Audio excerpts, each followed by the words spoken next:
Good afternoon students. आज का जो टॉपिक है वो क्लास 12 से रिलेटेड है, चैप्टर सॉल्यूशन से।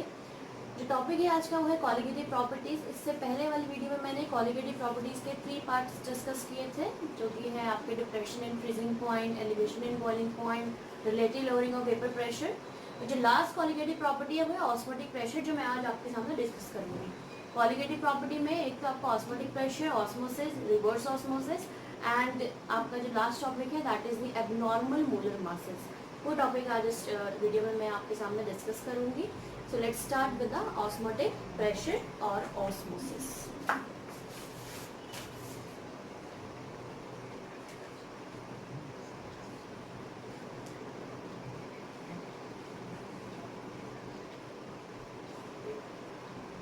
देखो ऑस्मोसिस क्या है। डेली लाइफ में हमने देखा है कि जब भी आम का अचार डाला जाता है तो उसको पहले नमक वाले पानी में रखा जाता है और फिर उसको सुखाया जाता है। तो न जो आपका जो आम है वो सुकड़ जाता है, वो श्रिंक हो जाता है, फाइन। या फिर जो सब्जियां हैं जो थोड़ी मुरझा जाती हैं उनको पानी डाल के उनको फ्रेश किया जाता है। जैसे फूल अगर कोई मुरझा गया है उसमें पानी डाल के उसको खिलाया जाता है। या हमारे ब्लड सेल्स हैं वो श्रिंक हो जाते हैं, उन्हें स्वेल किया जाता है या स्वेल को श्रिंक किया जाता है। किस तरीके से, कौन से प्रोसेस से? That process is basically osmosis. ये जो भी चीज़ हो रही है, या कोई सब्जी श्रिंक कर रही है, कोई सब्जी स्वेल कर रही है, या उसमें पानी जा रहा है या पानी निकल रहा है, वो जिस भी प्रोसेस से हो रहा है दैट इज द ऑस्मोसिस। देखिए ऑस्मोसिस और डिफ्यूजन में ज़्यादा डिफरेंस नहीं है। डिफ्यूजन वो प्रोसेस है जिसमें दो लिक्विड्स आपस में मिक्स हो गए, कंप्लीटली मिक्स हो गए दो लिक्विड्स। बट ऑस्मोसिस में क्या है, ऑस्मोसिस में दो लिक्विड्स मिक्स होते तो हैं, मतलब एक लिक्विड दूसरे में डिफ्यूज होता तो है, लेकिन थ्रू अ मेम्ब्रेन। उस मेम्ब्रेन को हम बोलते हैं सेमी परमिएबल मेम्ब्रेन। तो यानी कि जो ऑस्मोसिस होगी तो ऑस्मोसिस के लिए एसपीएम का होना जरूरी है। SPM is basically semi permeable membrane. अगर एसपीएम नहीं होगी तो वहां पे डिफ्यूजन हो जाएगा, दोनों लिक्विड्स आपस में मिक्स हो जाएंगे, या एक लिक्विड दूसरे में मिक्स हो जाएगा from higher concentration to lower concentration. So diffusion क्या होता है? Basically diffusion is nothing, is the flow of liquid from higher concentration to lower concentration. Basically ये हमारा टॉपिक डिस्कस का पार्ट नहीं है, ये जस्ट मैं कंपेयर कर रही हूँ ऑस्मोसिस से। ऑस्मोसिस में भी जो फ्लो है वो higher concentration to lower concentration रहता है, but in terms of solvent, not in terms of solution. देखो ऑस्मोसिस को हम 4 तरीके से डिस्कस करेंगे। तो पहले हम डिफ्यूजन देख लें। डिफ्यूजन क्या है? It is simply the flow of liquid from higher concentration to lower concentration, fine. ये आपका डिफ्यूजन है। अब ऑस्मोसिस मतलब जो भी प्रोसेस हमने अभी बात की, जैसे कि फूल आपका मुरझा गया, वो खिल गया। कैसे खिल गया? पानी डाला तो उसमें पानी चला गया, उसकी पत्तियों उसके पेटल्स में चला गया तो वो खिल गया। ऐसे मुरझाई हुई सब्जियां भी क्या हो गई, वो भी फ्रेश हो गई पानी डालने से। पानी कैसे गया उसके अंदर, डिफ्यूज कैसे हुआ? Through the SPM, that is the semi permeable membrane. इसी पानी के डिफ्यूज होने को हम क्या कह रहे हैं? ऑस्मोसिस। अब देखो ऑस्मोसिस क्या है। ऑस्मोसिस वो फिनोमेना है जिसमें आपका प्योर सॉल्वेंट फ्लो करता है। It is the flow of pure solvent to solution. Pure solvent to solution, तो flow of pure solvent to solution. अगर आपका सॉल्वेंट प्योर सॉल्वेंट से सॉल्यूशन की तरफ जा रहा है तो वहां पे क्या है? ऑस्मोसिस। या फिर अगर लिखा है flow of solvent from lower concentration of solution to higher concentration of solution, और हम बोलते हैं flow of solvent, हम सिंपल लिख सकते हैं flow of solvent from pure solvent to solution. Similarly flow of solvent from dilute solution to concentrated solution.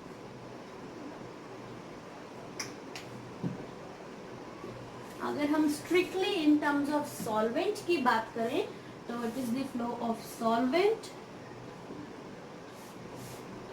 from higher concentration of solvent to lower concentration of solvent. इन चारों ही definitions में हम solvent की ही बात कर रहे हैं। या तो हम ये कह दें कि सॉल्वेंट जो है प्योर सॉल्वेंट से सॉल्यूशन की तरफ जा रहा है, इस प्रोसेस को हम क्या बोलेंगे, ऑस्मोसिस। या हम ये कह दें कि लोअर कॉन्सेंट्रेशन के सॉल्यूशन से हायर कॉन्सेंट्रेशन के सॉल्यूशन की तरफ जा रहा है। देखो इन दोनों में कोई डिफरेंस नहीं है, सेम ही बात है। सेम बात कैसे, अगर मैं लोअर कॉन्सेंट्रेशन ऑफ सॉल्यूशन की बात करूं तो यानी कि यहाँ पे सॉल्वेंट ज्यादा है और सॉल्यूट कम है, और हायर कॉन्सेंट्रेशन ऑफ सॉल्यूशन में क्या है, सॉल्यूट ज्यादा है और सॉल्वेंट कम है।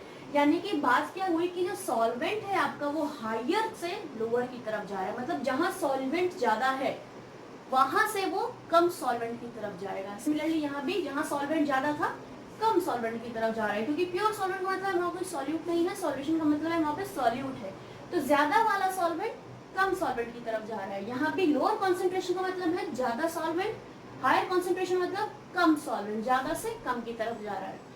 सिमिलरली डाइल्यूट सॉल्यूशन का मतलब भी लोअर कॉन्सेंट्रेशन हो गया, यानी कि यहाँ सॉल्वेंट की अब हाई कॉन्सेंट्रेशन हो गई।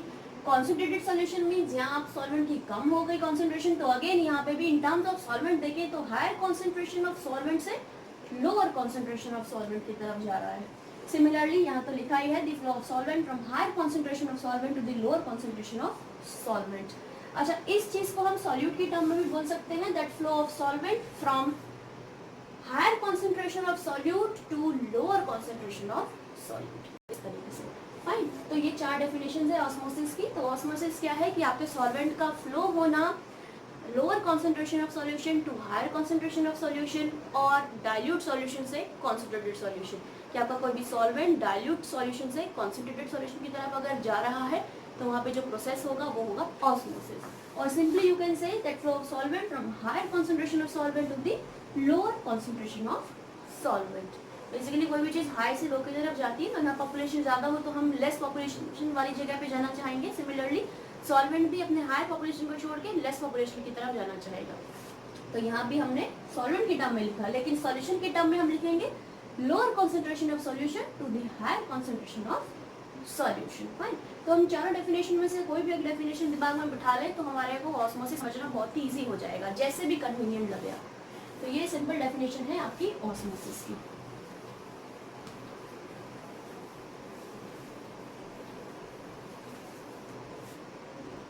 तो ये प्रोसेस देखते हैं हम कि यहाँ पे आपका एक फ्रेश वाटर है,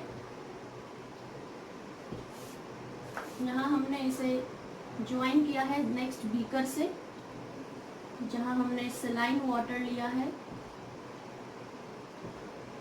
वेसल क्लोज कर देते हैं। यहाँ हमने मेम्ब्रेन लगाई है, SPM membrane, semi permeable membrane है। इसी मेम्ब्रेन की हेल्प से ही आपकी ऑस्मोसिस होगी, अगर मेम्ब्रेन नहीं है तो वहाँ ऑस्मोसिस नहीं होगी। सेमी परमिएबल मतलब जो कुछ ही पार्ट को परमिट करे आगे जाने के लिए, आधे पार्ट को परमिट कर रहा है आधे को नहीं कर रहा। तो सेमी परमिएबल मेम्ब्रेन जो है वो स्मॉल मॉलिक्यूल्स को अपने अंदर से तो पास ऑन होने देती है, बट लार्ज मॉलिक्यूल्स को नहीं होने देती, या जिनका साइज बड़ा है उनको पास होने नहीं देगी।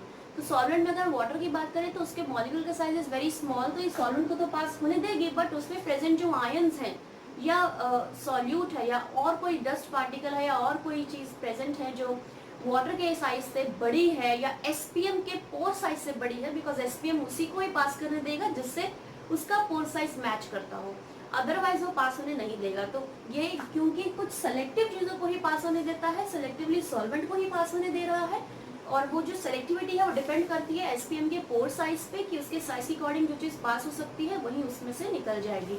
तो कुछ ही चीज़ों को ये पास होने दे रहा है, इसीलिए इसको हम बोलते हैं सेमी परमिएबल मेम्ब्रेन। कुछ ही लिमिटेड अमाउंट में ये कुछ चीज़ों को परमिट कर रहा है आगे जाने के लिए।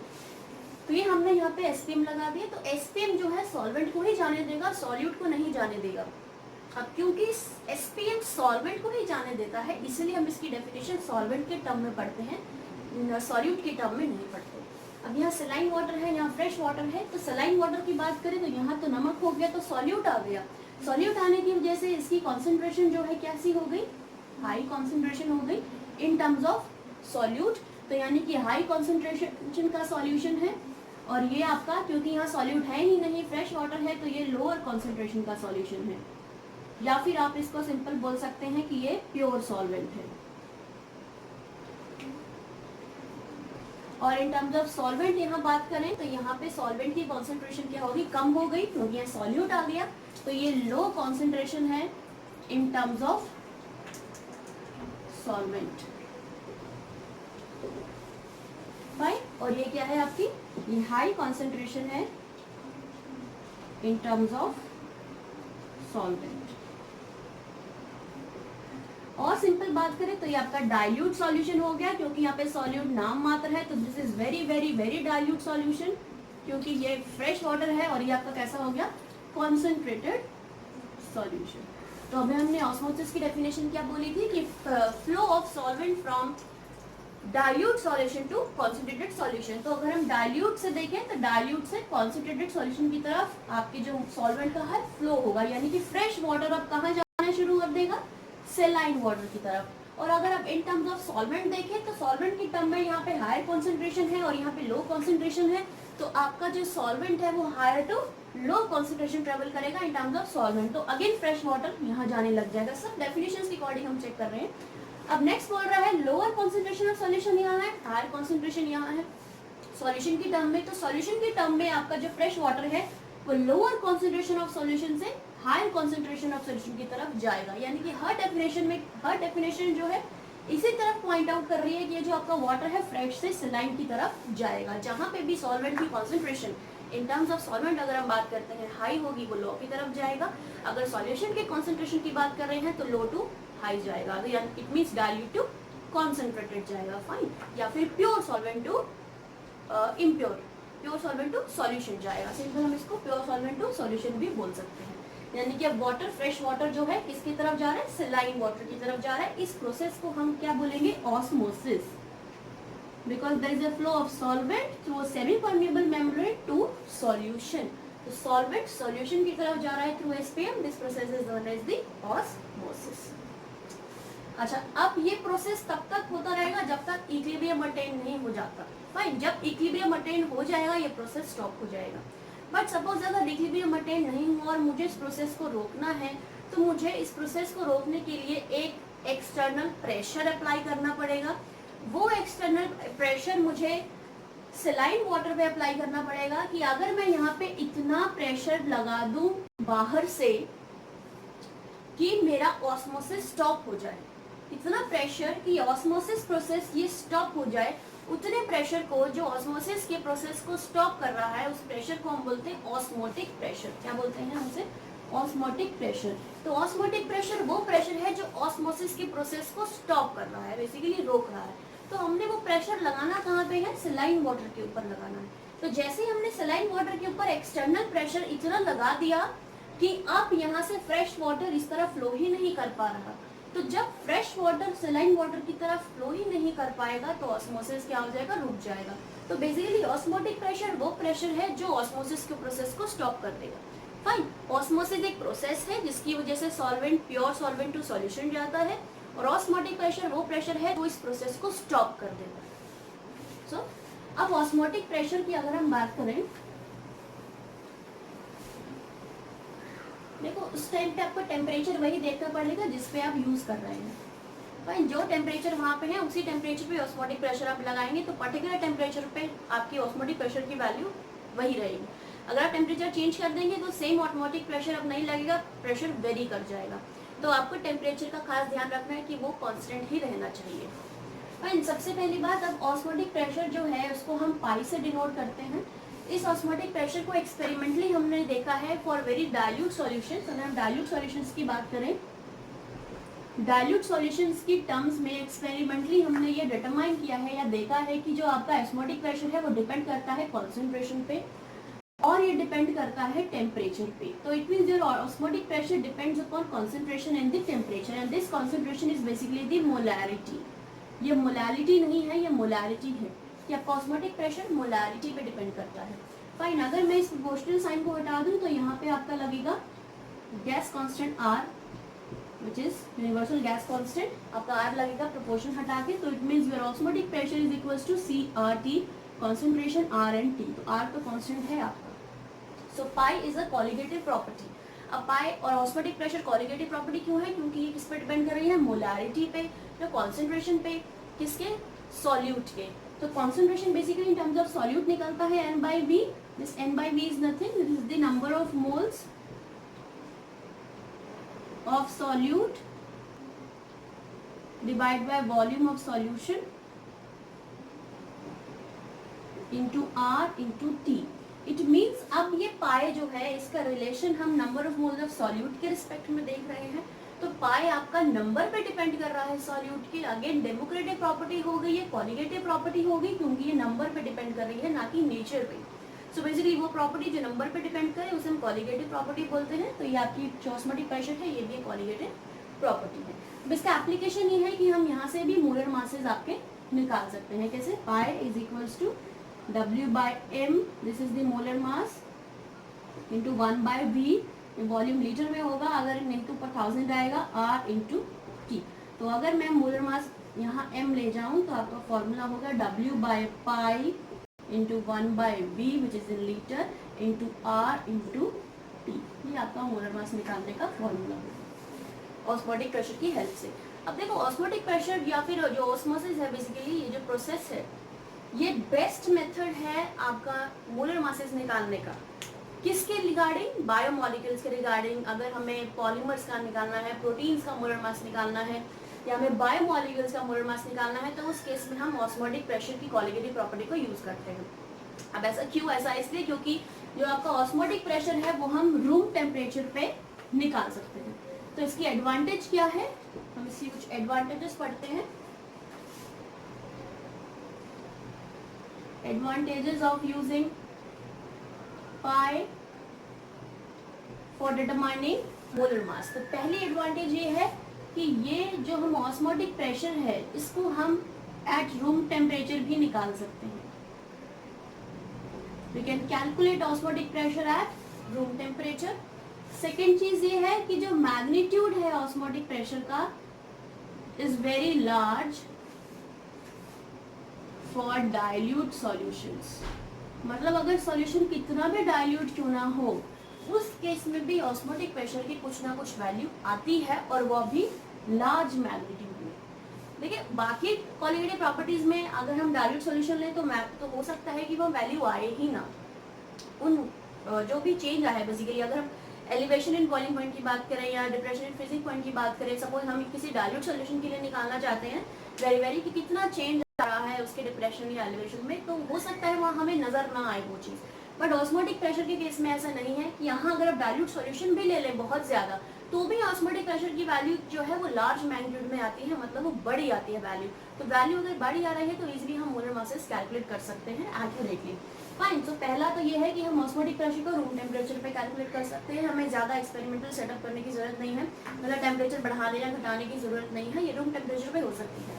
सेकेंडली यहाँ पे जो मैग्नीट्यूड है आपका, किसका मैग्नीट्यूड? बेसिकली ऑस्मोटिक प्रेशर का मैग्नीट्यूड जो है वो बहुत लार्ज रहता है बेसिकली डाइल्यूट सॉल्यूशंस के लिए. फाइन. थर्ड ये इसकी एडवांटेज है कि यहाँ पे हम मोलैरिटी यूज करते हैं as compare to the molality. Molarity निकालना ज़्यादा आसान है मोलालिटी के कंपैरिजन में. सो ये तीन इसके एडवांटेजेस है.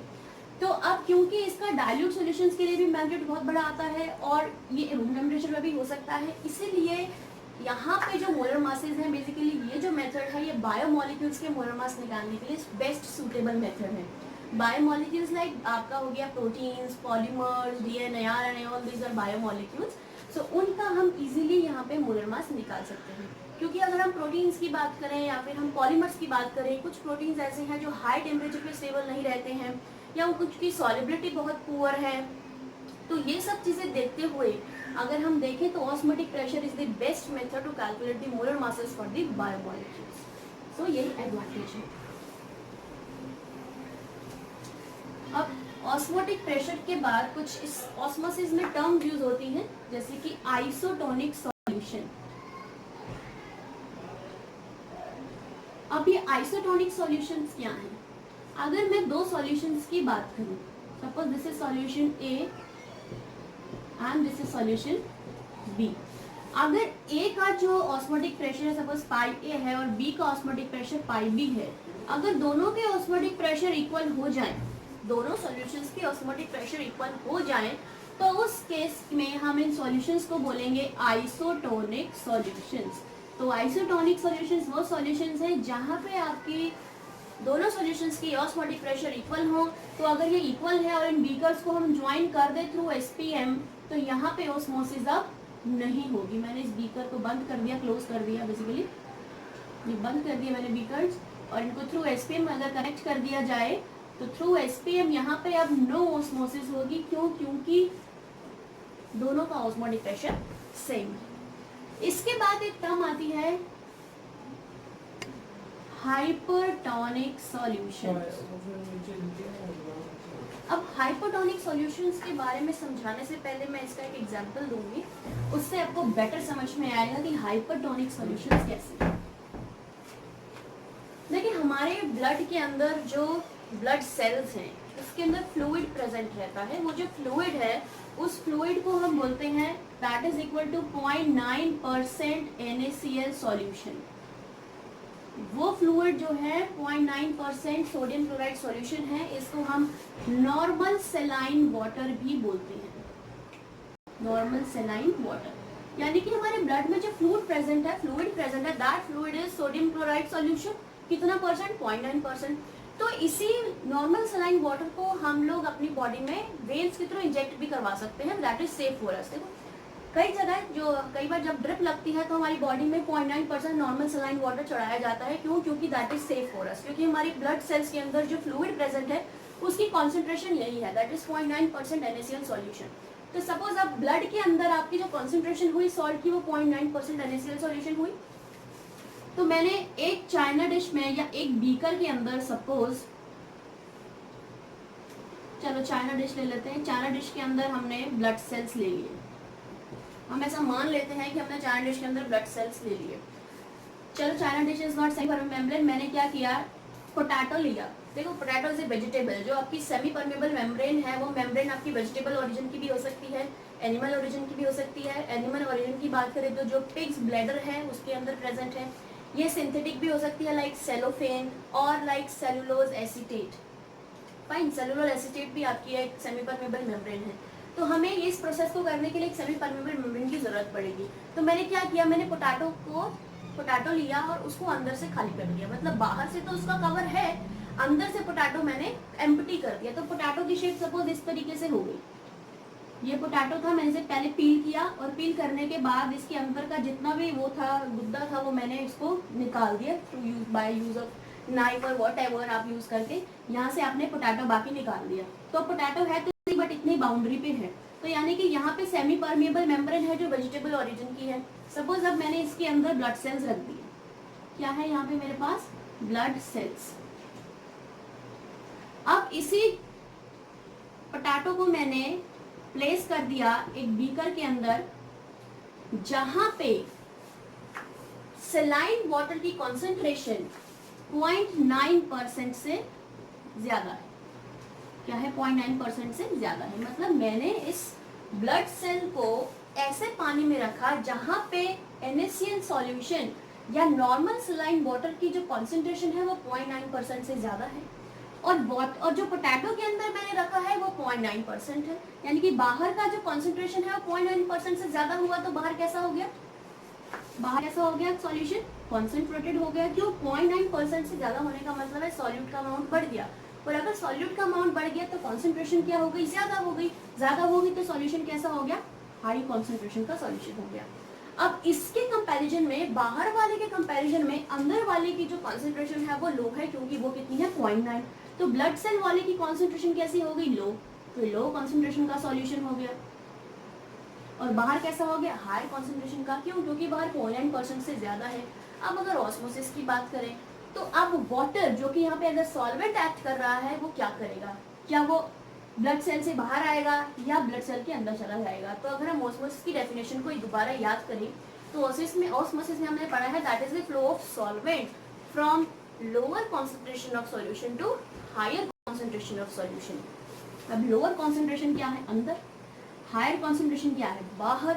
तो यानी कि अब जो पानी है, ब्लड सेल्स जो फ्लूइड है, जो बेसिकली हमने ब्लड सेल्स लिए हैं, ब्लड सेल के अंदर जो फ्लूइड है दैट इज 0.9% NaCl सॉल्यूशन, यानी कि यहाँ पे वाटर भी है, NaCl भी है और वाटर भी है। तो वाटर क्या है यहाँ पे एज ए सॉल्वेंट, तो यानी कि अब वो लो टू हाई कॉन्सेंट्रेशन फ्लो करेगा, अंदर से बाहर पानी आ जाएगा, अंदर जो ब्लड सेल्स है वहां से वाटर निकल के बाहर बीकर में आ जाएगा, तो ब्लड सेल्स आपके क्या हो जाएंगे, श्रिंक हो जाएंगे। Now blood cells will become shrink और will shrink, blood cells will shrink. Shrink क्यों हो गए, क्योंकि जो बाहर आपने सॉल्यूशन रखा था उसका ऑस्मोटिक प्रेशर या फिर जो बाहर सॉल्यूशन रखा है उसकी कॉन्सेंट्रेशन हाई है अंदर के कंपैरिजन में। अगर कॉन्सेंट्रेशन हाई है तो ऑस्मोटिक प्रेशर भी ज्यादा है, यहाँ कॉन्सेंट्रेशन कम है तो ऑस्मोटिक प्रेशर कम है।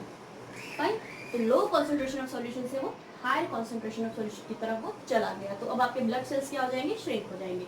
तो ऐसे सेटअप को हम क्या बोलते हैं, हाइपरटोनिक सॉल्यूशन।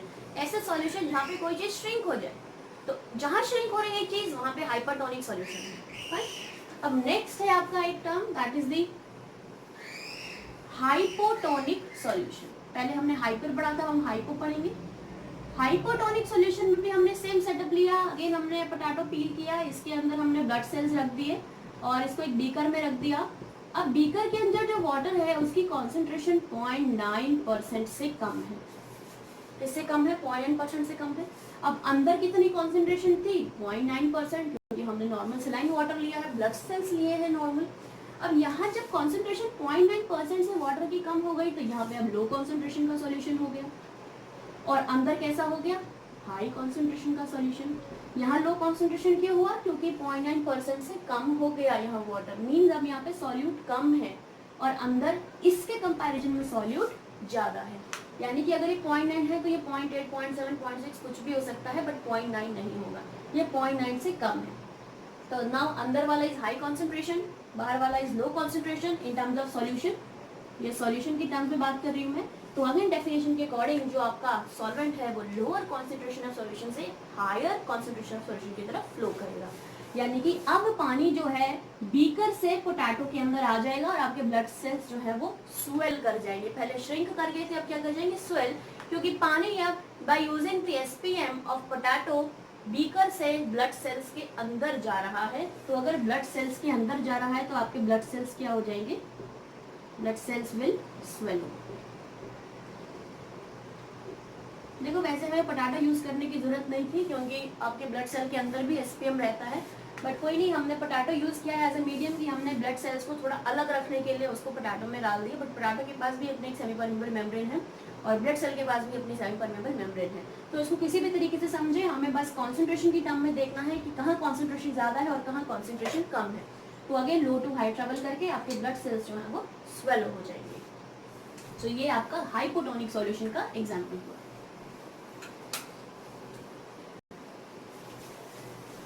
अब इसके बाद जो नेक्स्ट टॉपिक है वो है आपका एबनॉर्मल मास।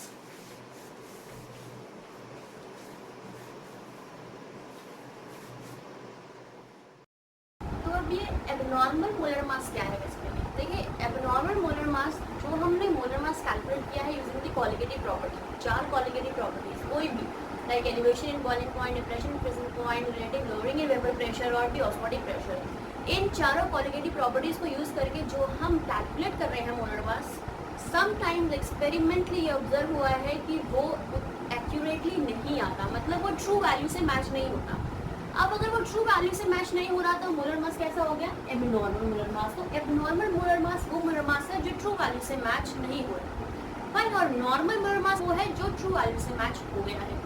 अब क्या रीजन रहा होगा कि उन क्वालिटेटिव प्रॉपर्टीज में कैलकुलेशन करते हुए कि आपका जो मोलर मास है सॉलिड का वो एग्जैक्ट नहीं आ रहा या ट्रू वैल्यू से मैच नहीं हो रहा। अब इसके पीछे 2 रीजन है जो हम इग्नोर करके चलते हैं, दैट इज द इंटरैक्शंस और इधर द एसोसिएशन और द डिसोसिएशन। तो 2 ऐसे प्रोसेस हैं जिनकी वजह से आपका जो मोलर मास है वो एबनॉर्मल आता है, मीन्स या तो कैलकुलेशन या तो कैलकुलेटेड और या फिर ट्रू वैल्यू से या तो वो कम आएगा या ट्रू वैल्यू से ज़्यादा आएगा। तो ट्रू वैल्यू से कम और ज़्यादा क्यों आया, because of the true process, first is the dissociation, second is the association. देखिए डिसोसिएशन की अगर हम बात करें आयनिक कंपाउंड्स की टर्म में, सपोज मैंने 1 मोल लिया KCl का, तो ये 1 मोल KCl अपना एक पूरा कंपाउंड है, बट बिकॉज अगर मैं इसे वाटर में डिसॉल्व करूँ तो ये 1 मोल जो है 1 मोल के पॉजिटिव आयन और 1 मोल Cl नेगेटिव आयन में ब्रेक हो गया, तो टोटल मोल्स कितने हो गए? 2 मोल्स हो गए। यानी कि अब जो मोलर मास आएगा वो या तो पोटेशियम के रिस्पेक्ट में आएगा या क्लोराइड आयन के रिस्पेक्ट में आएगा, पूरे KCl के रिस्पेक्ट में नहीं आएगा। क्यों? क्योंकि यहाँ पे क्या हो गई है? डिसोसिएशन हो गई है। और अगर मैं एसोसिएशन की बात करूँ तो अगर मैं एसिटिक एसिड लूँ बेंजीन में,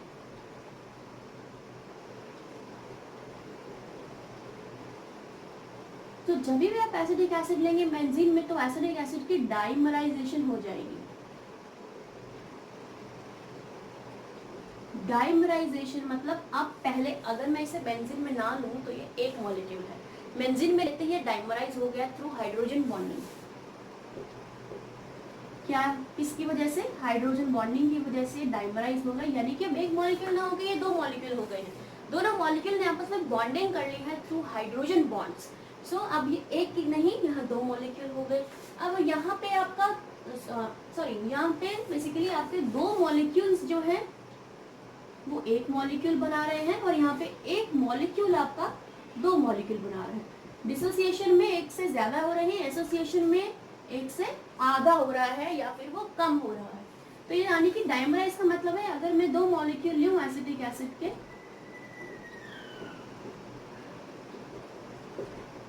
ये दोनों ही क्या हो रहे हैं? डाइमराइज हो रहे हैं through hydrogen bonding. Hydrogen bonding के थ्रू ये डाइमराइज हो रहे हैं, तो यानी कि यहाँ पे अब 2 मॉलिक्यूल एक मॉलिक्यूल बना रहा है। 2 मॉलिक्यूल, यहाँ 2 मॉलिक्यूल अब 1 मॉलिक्यूल के इक्वल है। मैंने यहाँ पे हाइड्रोजन बॉन्डिंग शो नहीं करी है, इसकी एनसीईआरटी बुक में बहुत अच्छी हाइड्रोजन बॉन्डिंग दिखाई गई है कि किस तरीके से एसिटिक एसिड के जो कार्बोक्सिलिक हाइड्रोजन और हाइड्रोजन और ऑक्सीजन एटम्स हैं आपस में हाइड्रोजन बॉन्ड बना के एक साइक्लिक 6 रिंग टाइप स्ट्रक्चर दे रहे हैं। राइट, सो यहाँ पे 2 मॉलिक्यूल से 1 मॉलिक्यूल बना थ्रू एसोसिएशन। यहाँ पे 1 मॉलिक्यूल से 2 मॉलिक्यूल्स बन गए, या 1 मॉलिक्यूल से 2 आयंस बन गए या 2 पार्टिकल्स बन गए।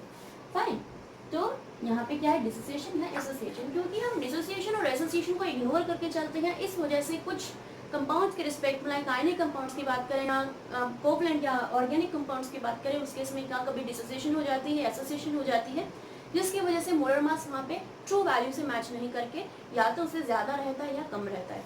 अगर हम डिसोसिएशन की बात करें तो यानी कि मोलर मास या तो K पॉजिटिव रिस्पेक्ट में आएगा या क्लोराइड के रिस्पेक्ट में, KCl कंप्लीट के रिस्पेक्ट में नहीं आएगा। तो यानी कि जहाँ पे डिसोसिएशन होती है वहाँ जो मोलर मास है ट्रू वैल्यू से कम रहता है, वहाँ ट्रू वैल्यू से क्या रहेगा? कम रहेगा।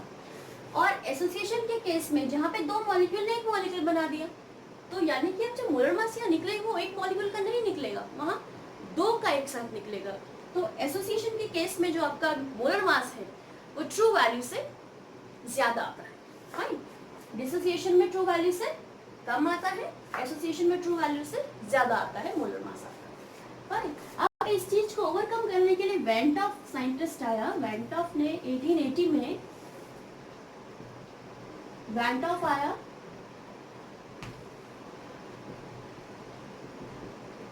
इसे हम वेन टॉफ फैक्टर बोलते हैं, जिसने आई एक फैक्टर दिया, ये आई एक्सटेंट ऑफ एसोसिएशन और डिसोसिएशन बताता है। अगर आपकी आई की वैल्यू 1 के इक्वल रहती है तो इट मीन्स ना तो वहाँ पे एसोसिएशन है ना ही डिसोसिएशन। लेकिन अगर आपकी आई की वैल्यू 1 से ज्यादा है तो ये बताएगा कि वहाँ पे आपकी डिसोसिएशन है। क्या है? डिसोसिएशन। और अगर आई की वैल्यू 1 से कम है तो वहां पे क्या है? आपकी एसोसिएशन। यानी कि अगर आई पॉइंट्स में है, बॉन्ड ऑफ फैक्टर पॉइंट्स में है तो वहाँ पे एसोसिएशन होगा, और अगर वो 1 से ज्यादा है तो वहाँ पे डिसोसिएशन होगी। ये क्या है? वेन टॉफ फैक्टर आपको एक्सटेंट ऑफ एसोसिएशन और डिसोसिएशन बताएगा। लेकिन अगर वहाँ पे 1 है तो नो डिसोसिएशन, नो एसोसिएशन। आई की वैल्यू 1 हम उन केसेस में लेते हैं जहाँ सॉल्यूशन बहुत डाइल्यूट हो, यानी कि in very very dilute solutions के टर्म्स में आपकी जो आई वैल्यू है या जो वेन टॉफ फैक्टर है आपका वो 1 के इक्वल हम कंसीडर करके चलते हैं इन न्यूमेरिकल्स बेसिकली। फाइन, आई की वैल्यू को न्यूमेरिकल में बहुत यूज करते हैं। अब देखो आई को निकालने के 3 फॉर्मूलेज हैं, आई का वेन टॉफ फैक्टर, या फिर हम ये बता सकते हैं कि वहाँ डिसोसिएशन है या एसोसिएशन है, इस चीज को हम निकालने के लिए 3 फॉर्मूलाज यूज करेंगे। अब आई को हम निकालते हैं using the first formula, that is the normal molar mass upon abnormal molar mass. देखिए नॉर्मल मोलर मास वो मोलर मास है जो ये मान के चल रहा है कि ना तो एसोसिएशन है ना डिसोसिएशन है, और एबनॉर्मल मोलर मास वो मोलर मास है जहाँ पे या तो एसोसिएशन है या फिर डिसोसिएशन है। राइट, तो अगर हम नॉर्मल मोलर मास को एबनॉर्मल मोलर मास से डिवाइड कर दे तो आई की वैल्यू जो भी आएगी वो हमें इस चीज का आइडिया देगी कि वहाँ एसोसिएशन है या डिसोसिएशन। सेकेंड फॉर्मूला है आई का, अगर हम ऑब्जर्व्ड कॉलिगेटिव प्रॉपर्टी को कैलकुलेटेड कॉलिगेटिव प्रॉपर्टी से डिवाइड करते हैं। ऑब्जर्व्ड कॉलिगेटिव प्रॉपर्टी वो है जो हम देख रहे हैं, जहाँ पे एक्चुअल में एसोसिएशन डिसोसिएशन हो रही है, और कैलकुलेटेड कॉलिगेटिव प्रॉपर्टी वो प्रॉपर्टी है जहाँ पे हम कोई भी एसोसिएशन डिसोसिएशन को कंसिडर करके नहीं चल रहे हैं। ऑब्जर्व में कंसिडर कर रहे हैं, कैलकुलेटेड में कंसिडर नहीं कर रहे हैं। यहाँ हमने पूरी प्रॉपर्टी ली है, कोई भी like elevation at boiling point, depression, freezing point, कोई भी प्रॉपर्टी। अगर हम ऑब्जर्व प्रॉपर्टी को कैलकुलेटेड प्रॉपर्टी से डिवाइड करें तो आई की जो वैल्यू होगी वो मुझे बताएगी कि वहाँ पे एसोसिएशन है या डिसोसिएशन है। थर्ड फॉर्मूला जो है आई का वो नंबर ऑफ मोल्स के टर्म्स में है कि टोटल नंबर ऑफ आयंस और मोल्स आफ्टर डिसोसिएशन और association divided by total number of ions or number of moles of ions before dissociation or association। ये थर्ड फॉर्मूला है। अगर हम इस फॉर्मूले की हेल्प से आई की वैल्यू निकालें तो ये भी हमें बताएगा कि वो एसोसिएशन होगी या डिसोसिएशन होगी। सो अगर आई की वैल्यू 1 से ज्यादा है तो वहाँ डिसोसिएशन है, आई की वैल्यू अगर 1 से कम है तो वहाँ पे एसोसिएशन है।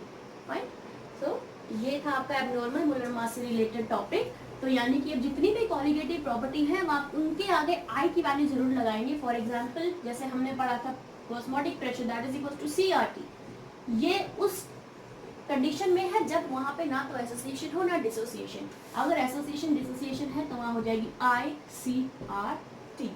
सिमिलरली अगर हम डेल्टा TB की बात करें that is equal to KB into molality. अब अगर हम यहाँ पे कंसिडर करें कि वहाँ एसोसिएशन डिसोसिएशन है तो फॉर्मूला लगेगा I। Similarly delta TF that is equals to I KF into M। ऐसे ही relative lowering of vapour pressure में भी आपका I लग जाएगा, that is P not minus PS divide by P not is equals to XB, यहाँ पे लगेगा I। सो ये I आपको बताएगा कि वहाँ एसोसिएशन है या डिसोसिएशन है। I को यूज करके ही जो मोलर मास निकलेगा वो एग्जैक्ट मोलर मास निकलेगा। तो I जहाँ पे नहीं यूज हो रहा इट मीन्स I की वैल्यू वहाँ पे 1 है और वहाँ पे कोई भी डिसोसिएशन या एसोसिएशन नहीं है। That is the event of fact. So ये टॉपिक जो था आपका नॉर्मल मोलर मास से रिलेटेड था। फाइन, ये एंड ऑफ द टॉपिक है इस चैप्टर का। इसके बाद जो नेक्स्ट वीडियो मैं डालूंगी वो आपका जेईई मेन से रिलेटेड है। नेक्स्ट वीडियो में मैं आपको जेईई मेंस का क्वेश्चन पेपर एक सॉल्व करके दूंगी जो आपको आगे हेल्प करेगा जेईई मेंस की तैयारी करने के लिए, और किस तरीके से आपको क्वेश्चंस अटेम्प्ट करने हैं जेईई मेंस के लिए उस चीज़ में आपको हेल्प करेगा।